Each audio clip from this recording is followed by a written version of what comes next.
Hello' বন্ধুসকল, আজি নতুন বছৰ বুলি আকৌ এখন গাড়ী লৈ আহিছোঁ। নতুনকৈ আমাৰ ষ্টকলৈ আহিছে টিয়াগো XZ প্লাছ, একেবাৰে টপ মডেলটো হয় এখন গাড়ী। গাড়ী একদম শ্ব'ৰুম হৈ আছে, আপোনালোকে দেখিয়ে গম পাইছে। গাড়ী ক'তো এটা আপোনাৰ দাগ নাই আৰু আপোনাৰ ক'তো পেইণ্ট নাই। গাড়ী একদম টপ মডেল গাড়ী হয়। এলয় কোম্পানী ফিটেড এলয় লাগি আছে আৰু গাড়ীখন দেখিলে একদম শ্ব'ৰুম কণ্ডিশ্যন হৈ আছে। গাড়ী আপোনালোকে এবাৰ দেখাই দিছোঁ ভালকৈ। টিয়াগো XZ প্লাছ হয় এখন, আপোনালোকে চাই লওক। গাড়ী গোটেই গাড়ীখন আপোনালোকক ভালদৰে দেখাই দিছোঁ। আৰু এখন আহিব আপোনালোকে 2023 চনৰ হয় গাড়ী। ফাইনেন্সো কৰিব পাৰিব, খুব কম ডাউন পে'মেণ্টত ওলাই যাব এখন গাড়ী। গাড়ী একদম শ্ব'ৰুম হৈ আছে, আপোনালোকে একো চিন্তা কৰিব নালাগে।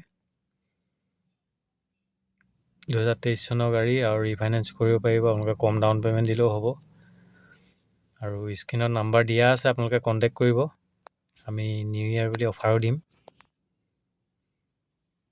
আৰু ইয়াৰ দামটো আমি আস্কিংটো ৰাখিছোঁ 4,80,000 টকা, আৰু দাম আমি কম হৈ যাব। আপোনালোকে আহিব, চলাব। ভিতৰতো চাই লওক, বহুত ধুনীয়া হৈ আছে।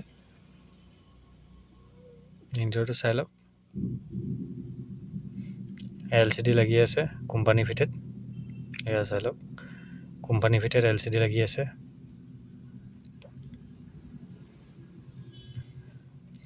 অট'মেটিক AC, এয়াৰ বেগ আছে দুটা। গাড়ী শ্ব'ৰুম হৈ আছে।